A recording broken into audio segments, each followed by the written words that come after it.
어제 하루 주식 전광판 보기가 참 무서우셨을 겁니다.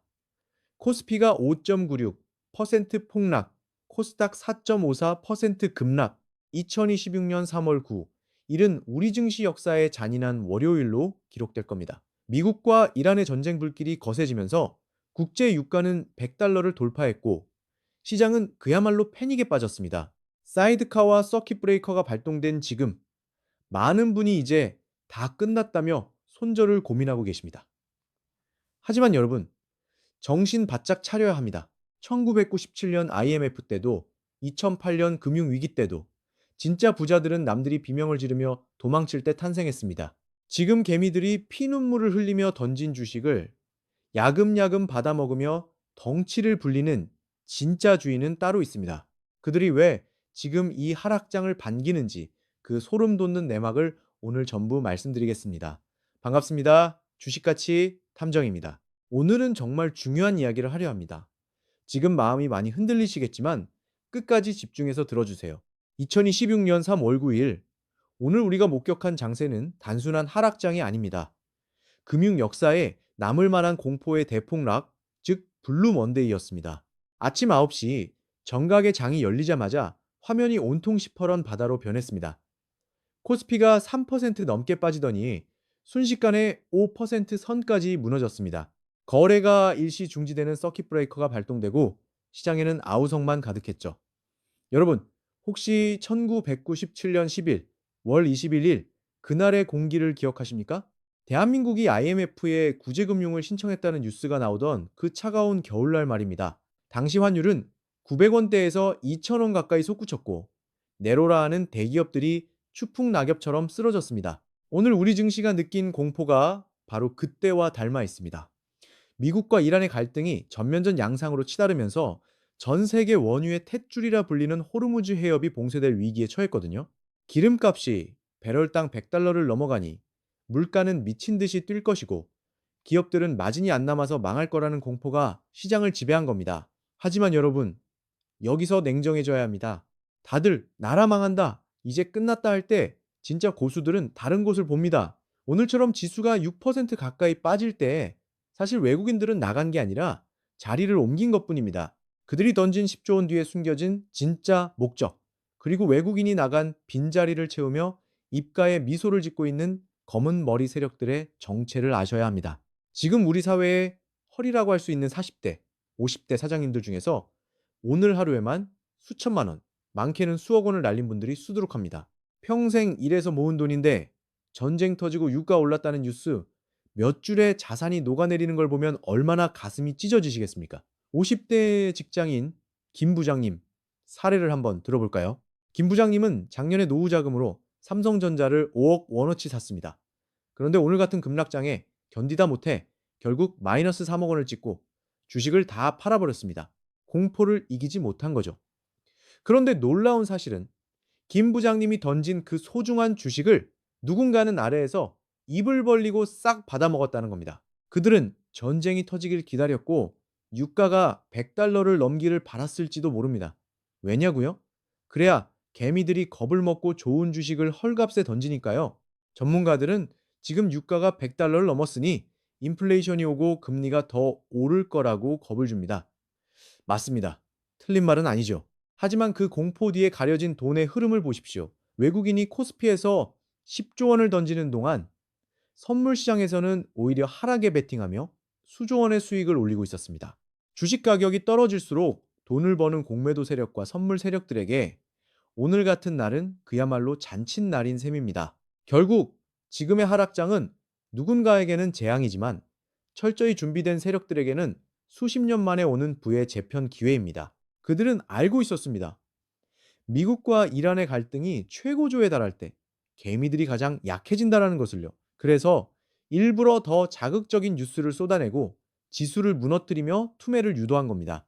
여러분, 이제는 속지 마셔야 합니다. 지금 당장 계좌를 열어보고 파란불이 들어왔다고 해서 무작정 던질 때가 아닙니다. 오히려 지금 이 순간 어떤 놈들이 우리 돈을 노리고 웃고 있는지 그 실체를 똑똑히 확인해야 합니다. 자, 그렇다면 외국인들이 10조 원을 던지고 나간 그 빈자리에 누가 들어왔는지, 그리고 그들이 왜 지금 남몰래 웃고 있는지 그 구체적인 실체를 하나씩 파헤쳐 보겠습니다. 우선 우리가 가장 먼저 주목해야 할 세력은 바로 거대 사모펀드와 일부 기관들입니다. 여러분, 시장이 6% 가까이 폭락하는 이런 날을 금융권에서는 뭐라고 부르는지 아십니까? 바로 세일 기간이라고 부릅니다. 일반 투자자들에게는 내 집이 무너지는 천재지변 같겠지만 현금을 쥐고 때를 기다려온 거대 자본가들에게는 명품 가방을 반값에 살 수 있는 기회라는 겁니다.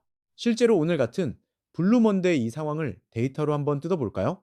외국인이 10조 원을 던질 때 연기금과 대형 사모펀드들은 특정 우량주들을 하반기 저점에서부터 조금씩 아주 티 안 나게 사모으고 있었습니다. 겉으로는 시장이 위험하다, 전쟁 때문에 큰일 났다고 공포 분위기를 조성하면서 말이죠. 전문가라는 사람들이 방송에 나와서 지금은 현금을 확보할 때입니다 라고 떠들 때 정작 그들의 배후에 있는 큰손들은 여러분이 던진 주식을 바구니에 쓸어 담고 있었던 겁니다. 여기서 아주 흥미로운 지표가 하나 있습니다. 바로 환율입니다. 보통 외국인이 주식을 팔고 나가면 달러를 사서 나가기 때문에 환율이 미친 듯이 올라야 정상입니다. 그런데 혹시 환율을 자세히 보셨습니까? 주가가 6% 빠지는 것에 비하면 환율의 상승폭은 생각보다 크지 않았습니다. 이게 무엇을 의미할까요? 10조 원을 판 돈이 한국을 완전히 떠난 게 아니라 잠시 현금화된 상태로 우리 금융시장 안에서 맴돌고 있다는 증거입니다. 즉, 더 낮은 가격에서 주식을 다시 사기 위해 잠시 대기하고 있다는 소리죠. 자, 이제 두 번째 진실을 말씀드리겠습니다. 외국인이 10조 원을 던지는 이 공포의 블루 먼데이 속에서도 그들이 남몰래 장바구니에 쓸어 담고 있는 진짜 주식의 정체를 아셔야 합니다. 통계는 거짓말을 하지 않습니다. 이달 1일부터 9일까지 외국인은 코스피에서 10조 2,483억 원어치를 팔아치웠지만 동시에 원전 관련 건설주는 무섭게 사들였습니다. 구체적으로 어떤 종목일까요? 외국인은 현대건설 주식을 1,339억 원어치나 순매수했습니다. 그 뒤를 이어 삼성 E&A를 526억 원, 대우건설 353억 원, KCC 267억 원어치를 대거 사들였죠. 시가총액 대비 순매수 비율을 봐도 대우건설, 현대건설, 삼성 E&A 이 같은 건설 업종으로의 자금 유입이 압도적으로 두드러졌습니다. 도대체 왜 전 종목이 하락하는 이 아수라장에서 외국인은 하필 건설주, 그 중에서도 원전주를 선택했을까요? 이유는 크게 두 가지입니다. 첫 번째는 지정학적 리스크로 인한 대한에너지의 부각입니다. 지금 중동 사태로 유가가 배럴당 100달러를 돌파하며 에너지 공급망에 비상이 걸렸습니다. 기름값이 미쳐 날뛸수록 화석 연료를 대체할 수 있는 가장 현실적인 대안으로 원자력 발전의 가치가 뛸 수밖에 없는 거죠. 외국인들은 이 위기를 오히려 국내 건설사들의 에너지 인프라 수주 기회로 보고 있는 겁니다. 두 번째 이유는 바로 AI 시대의 폭발적인 전력 수요 때문입니다.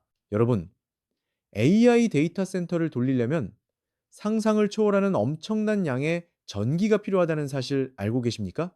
이 어마어마한 전력을 안정적으로 공급할 수 있는 핵심 인프라가 바로 원전입니다. 외국인은 장기적인 관점에서 AI 산업의 발전을 감당할 핵심 열쇠로 우리 건설사들의 원전 기술력을 점 찍은 것입니다. 특히 증권가에서 최선호주로 꼽는 삼성 E&A를 보십시오. 이 회사는 다른 건설사들과 달리 국내 부동산 PF, 리스크가 전혀 없는 순수 설계 시공 기업입니다. 게다가 하반기에만 사우디와 인도네시아, 말레이시아 등에서 수조원 규모의 대규모 해외 수주 프로젝트들이 줄줄이 대기하고 있습니다. 외국인은 이미 이 엄청난 수주 잭팟을 예견하고 하락장의 공포를 틈타 지분을 늘리고 있었던 겁니다. 결국 지수가 6% 가까이 빠지는 이 참혹한 하락장은 세력들에게는 알짜배기 원전주를 헐값에 매집하는 절호의 기회였습니다. 여러분이 전쟁 뉴스를 보며 가슴을 졸일 때 그들은 AI 시대의 전력 인프라 권력을 야금야금 손에 넣고 있었습니다. 이제 정리하겠습니다. 지금 우리가 목격한 10조 원의 매도는 단순한 탈출이 아닙니다. 개미들의 공포를 이용해 AI와 원전이라는 미래 먹거리를 독점하려는 거대 자본의 전략입니다. 어제 대폭락은 분명 아픈 사건입니다. 하지만 역사는 반복됩니다. 이미 나스닥과 비트코인에서 다음 주에 코스피 하락할 거라는 신호를 보냈으나 이것을 인지하지 못한 것에 대한 책임은 있습니다. 그러나 공포의 끝에는 언제나 새로운 영웅주가 탄생했고 그 영웅주는 시대의 문제를 해결하는 기술에서 나왔다는 사실을 안다면 그 다음 전략은 실수하지 않을 것입니다. 여러분이 던지는 그 주식이 누군가에게는 노후를 책임질 황금알이 될 수 있습니다. 부디 세상이 무너질 것 같은 공포에 속지 마시고 외국인이 남몰래 웃으며 사들이는 이 종목들의 진실을 똑똑히 기억하십시오. 준비하는 자만이 이 위기를 기회로 바꿀 수 있습니다. 오늘 이야기가 여러분의 소중한 자산을 지키는 방패가 되길 바랍니다. 끝까지 시청해 주셔서 감사합니다.